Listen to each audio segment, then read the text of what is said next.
So to help us to understand better how to grow our tools, let's welcome on stage the co-founder of Outgrow, Rayess. Take it away, Randy. Thank you. Hey guys, how's it going? So just to get you some energy flowing, you can feel free to give a high five to the person on your right and left. Just a quick high five. Hope that gets your energy going. And so today I want to talk to you all about growth. And how many people here are interested in growth? Anyone? Okay, so when I say I'm going to talk about growth, people say, are you going to talk about traffic or conversion, right? Are you going to help us get people into the door, or are you going to help take people who are in the door and convert them to an actual purchase customer? And I'm going to focus on the conversion side of the equation today, but I do want to highlight that a great converting experience can impact your traffic, right? So if you have a lot of people coming and they love the content and that's converting, then they're more likely to share it and talk about it, and that can drive additional traffic. But you do need an initial set of traffic to actually convert in the first place. So I'm going to talk about conversion. Now, when we think about conversion, what do you guys think about usually, right? You think about landing pages, you think about blogs, you think about ebooks, you think about white papers, etc. Those are the traditional things that you guys all already know. The challenge is that is static, right? Everyone who goes onto a blog post sees the same blog post. Everyone who downloads a white paper sees the same white paper. And that's static across your entire audience. But people coming from different platforms, from different ads, have different characteristics. And so what I want to talk today about is how can you make content a bit more personalized, a bit more interactive, and a bit more relevant to the actual end customer, okay? Now I want to give you guys some context into why this is important. So I know I want to ask for a few seconds of your attention to actually look at this image, and I want you guys to look at the girl in the image. And has anyone ever been in a position in a meeting or on a date or or any event where they've been in the situation that the girl is in here, where the guy's talking all the time and it's very difficult to even get a word in? Has anyone been in this position? Okay, that's great, a lot of people. I like to see a lot of people put their hands up, because if you've never been in the position of the girl, you are most likely the guy in this photo, so you're usually the one doing all the talking. So be careful if you've never been in this position. But it kind of goes without saying that this isn't a great experience, right? I'm not excited, the girl probably here, if I was in that situation, you wouldn't be excited to kind of go on a second date here. You wouldn't be excited to re-engage with this person, right? That's kind of an obvious thing that when we think about on a person-to-person level, when you're engaging with someone, that's not fun, right? But we do this all the time as marketers, right? This is what we do. We always speak one-to-many, and the reason we've done this is because that's kind of how things have always been done in marketing. What I want to challenge you all to do today is to think about how can I leverage the technology that exists today to not have this experience, right? To create things on a bit more personal level, right? So now I want to give you specific examples. This is a very high-level intro into why this matters. And now I want to give specific examples of companies that have executed on this and what they have done, so to give you like clarity into how this is relevant to your business, okay? And at the end, I'm going to try to take as many questions as I can and go dive deep into your business and come up with ideas. So start thinking about that as well. So first example, Amazon. I'm only going to spend a few seconds here. You guys have heard this 100 times. But if you go on Amazon.com, you see a different page than other people, right? You see things based on what you've purchased before, what's relevant to you. And so they give you product recommendations to optimize your conversion, right? So that one's a standard example. We all heard this, and they've been doing this for years. Another example, HubSpot. How many people have heard of HubSpot? Okay. So what does HubSpot do? They have a wide range of marketing tools. And so about 10 years ago, one of their key kind of products was they help you optimize your site for SEO. And so the traditional thing you would do as a marketer at that time is write a blog post, right? And they did that.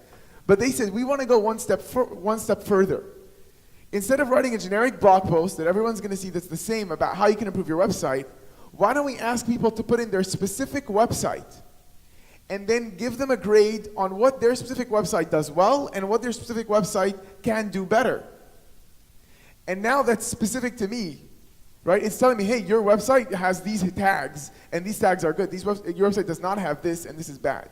And so now that's super relevant to me. It's giving me a grade. It's telling me what specifically I'm doing well, I'm not doing well. And this turned out to be one of their main lead gen channels. It did so well for them that they started this kind of, these teams where product sales and marketing would come together to come up with ideas to create tools like this that they provide for free for everyone. This is not a tool that they charge for. This is not a tool that's required to be for customers. Anyone can take this. And the goal is that this is allowing you to build trust with their brand. Right? It's a different way to think about marketing because you're actually building a tool to engage with people. Okay, IKEA, I'm sure many of you have heard of IKEA. So this is one of the things they saw is like, okay, how can we create something similar to HubSpot, which is a tool that we can provide for free for everyone to better engage with our customer.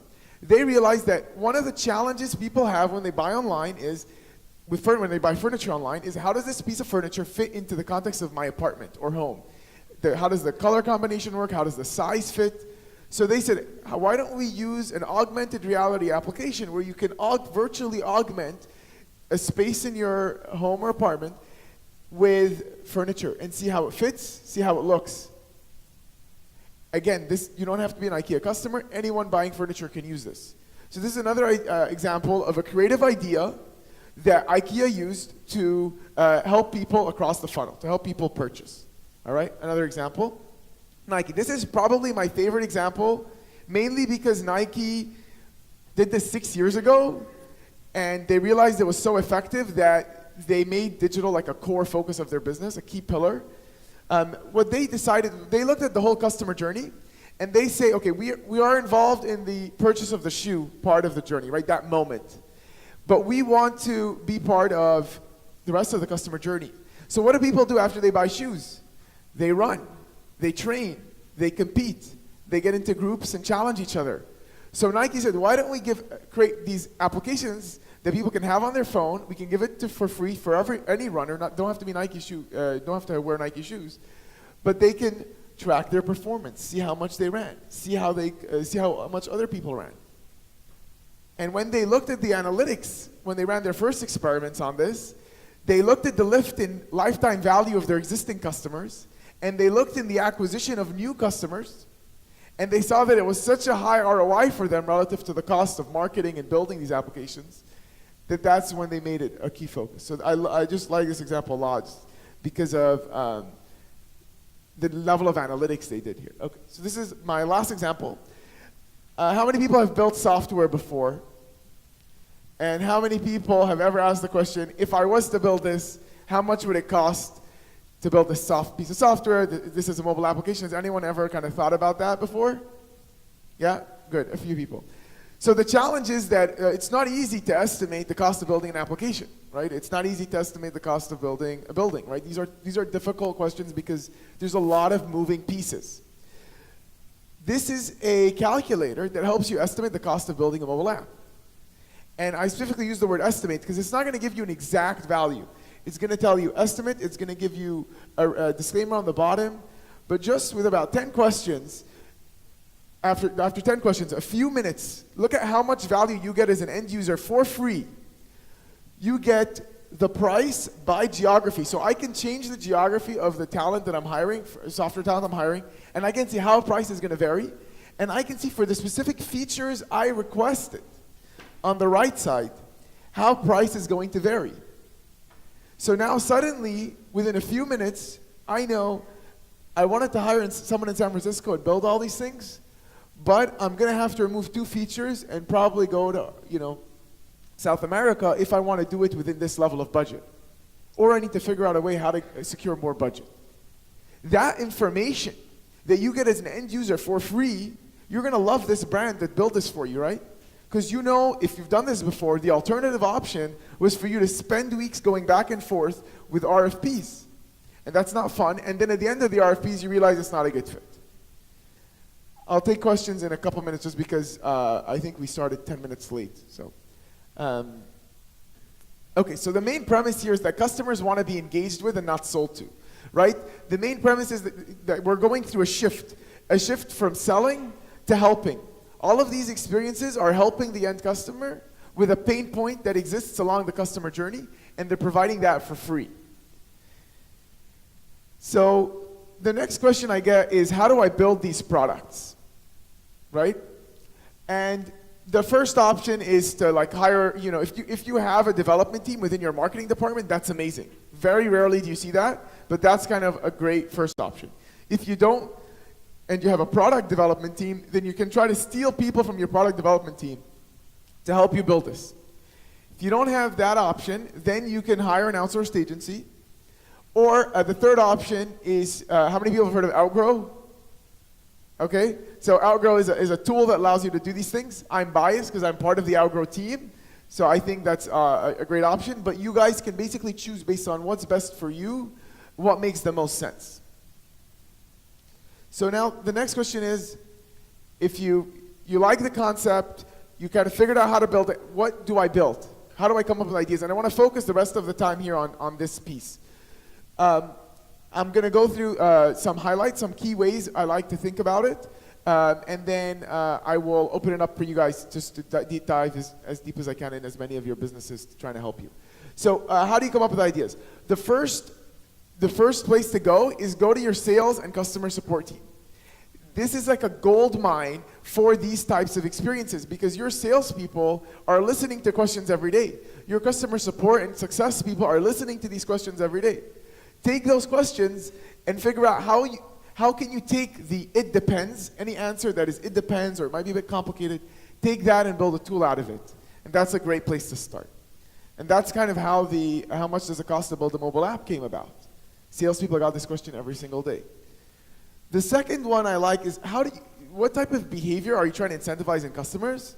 And how can you create for them like a score or a way to grade them on it to incentivize additional, like that type of behavior, right? So for example, if you have a software tool and you want people to use like 3 or 4 features, but people are not really understanding it or not fully using all the features, you can give them a score and say, hey, you're only using 60% of the product, and this other piece of the product that you're not using is actually very useful for your business, and we have these case studies. So you're actually helping them figure out where their gap is.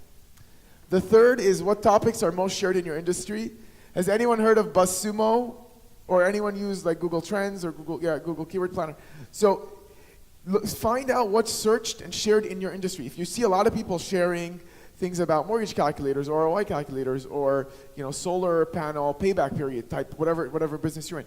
You see people sharing that, then that's a good idea for this type of content I should create. You see people searching for it, that's a good idea for that. Then the last thing is what topics are either controversial or are timely, right, based on an event. So if you have shoe company, World Cup starts today, so you can have something around, what type of, soccer shoe should you wear? Which World Cup player shoe on the debut day is like most relevant to use, whatever it might be. But you have something about it related to an event. So that's the last idea there. Okay, so now I'm going to open it up to questions. If anyone, I do have this option where if you would like ideas for your business, right, I can send you an ideation worksheet. You can email, or like the team will send it to you. You can email questions@outgrow.co. Just put subject line Outgrow ideas.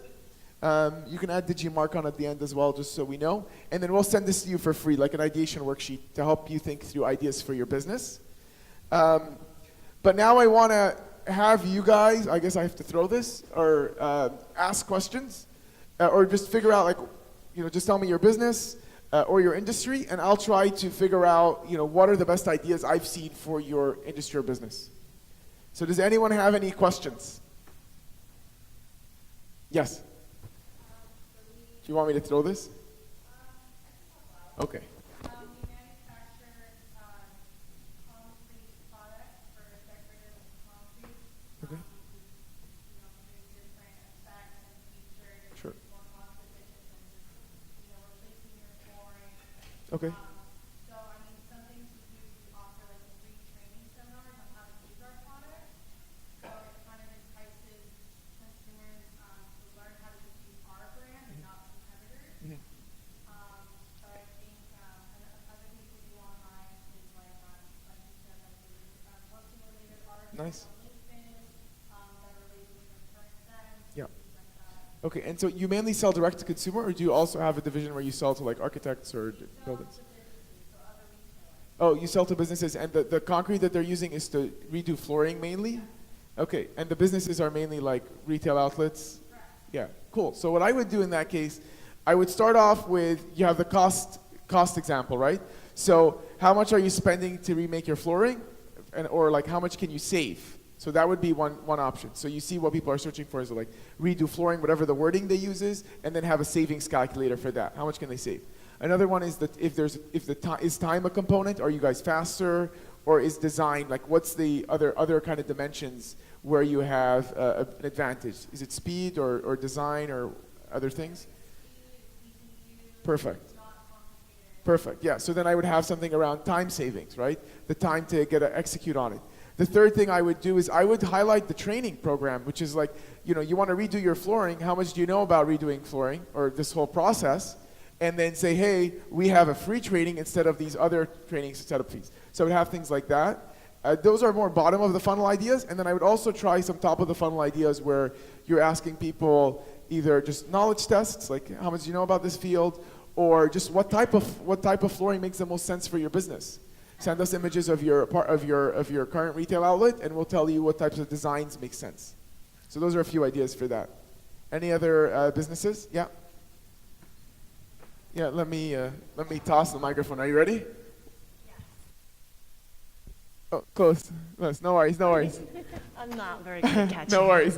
So I'm Janie again from the last panel. I'm a professor of social media at FIT in New York City, but I also consult with a lot of companies on their social media and digital marketing. So my question is about conducting primary research for A/B testing and multivariate testing. Sure. So deciding what variables you should use. So what I use now is Facebook groups, Twitter polls, Google Forms, Instagram polls, which is the sticker in Instagram stories. So figuring out what variables I should use, and then I also use paid social to get those segments faster, to test in different segments faster. So testing it, and then how do you conduct primary research to figure out what variables really matter first? Can you give me, you're doing A/B testing for landing pages, A/B testing of which specific? For anything, I'm just creating the segments before I create like the Facebook ad or something. Oh, okay. I see. So you're running Facebook ads and you're A/B testing the entire process of the ad you're running. Oh, I'm A/B testing across for email marketing, for kind of everything. Okay. Just creating my. Yeah, and so you're trying to figure out which variables to A/B test. Yeah, but I want to use primary research to figure on out social media first. To figure out which variables to test. Yeah. Okay, so this is an interesting question. I would say there's a few things I like to look at when it comes to polling an audience and then how to segment. One of the advantages of doing knowledge tests or type of experience where you ask people a set of questions and then provide them with a recommendation at the end is you get a lot of information, can better segment your audience. So let me give you an example. Let's say you're trying to do primary research to figure out what's the best way to advertise for a health and wellness company, like a fitness company. So you can say, oh, I want to figure out which variables to optimize for. Instead of asking people, hey, which variables should I optimize for, which is one thing you should do, but I would add to that, you can send them things like, okay, what are your targets, or what are you trying to do in health and wellness sector? Are you trying to lose weight? Are you trying to get more muscle? Are you just trying to eat healthy? Ask them a set of questions about what they're focusing on, and from those questions, you can give them some sort of recommendation in terms of, okay, these are things you should do. So I'm actually adding value to the user through asking them the questions. I'm adding value to them. But at the same time, I'm gathering the data of what are the key levers that matter to them. And then from those levers, I can see, okay, how am I going to optimize this? But what platform are you asking them on? On email or all the different social? I would be platform agnostic. I would try to go across platform if you're trying to target a wide range audience. If you're targeting like teenagers, then I would focus on the Instagrams and the Snapchats. But I think you should get exposure to people across audiences. And use the polls features on all of them.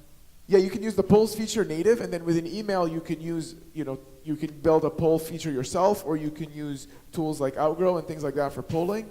It depends on how you want to do it. But yeah, on Twitter and Facebook you can use the native poll, and then on email you can use a software. So, yeah. Oh, no worries.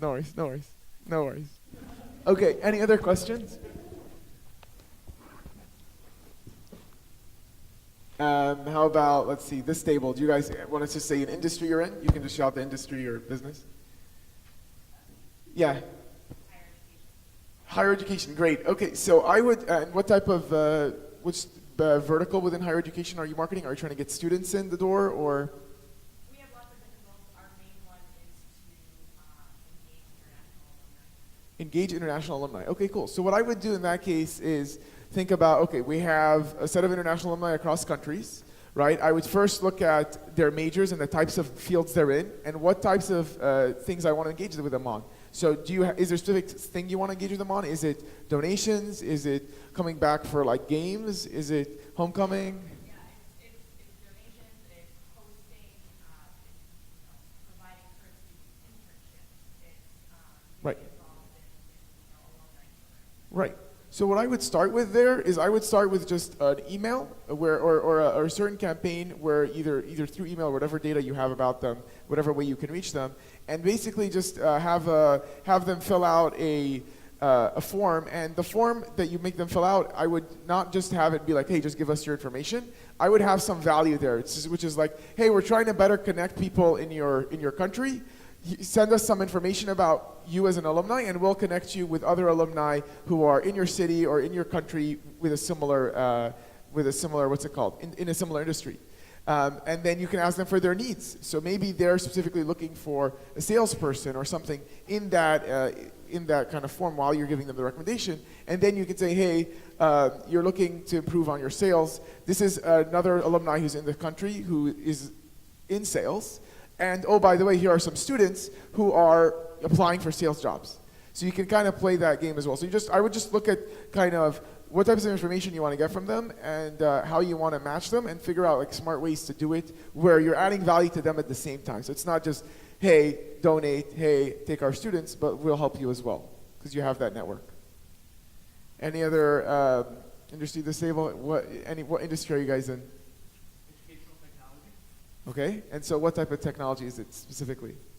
Specifically right now, it's a math program. Okay. Visual instructional math program that has game-based learning. Nice, very cool. And so that's really interesting. And so is it mainly targeting children or teenagers or Primarily K through 6? Okay, very interesting. So in that case, you're mainly marketing to the parents to download the application, I'm guessing?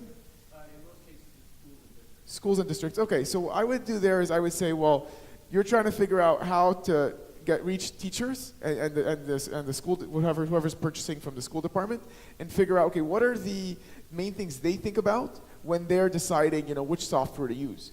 So there's a few things I would do there.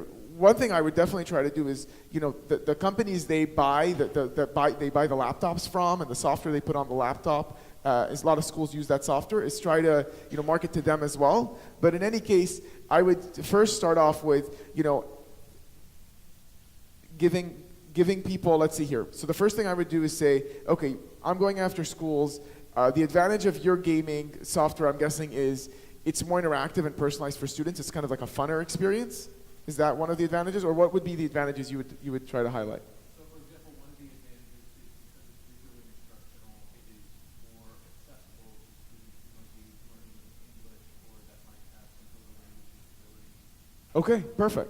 So then I would start off with a language disability section. So being like, how do you best educate people with language disability, right? Have kind of a quiz or a test on that aspect. And then at the end, you have recommendations in terms of like, these are some ideas, visual learning, game-based, your software, to kind of provide them with that type of recommendation. Another thing I would do is have things around time to the speed of learning.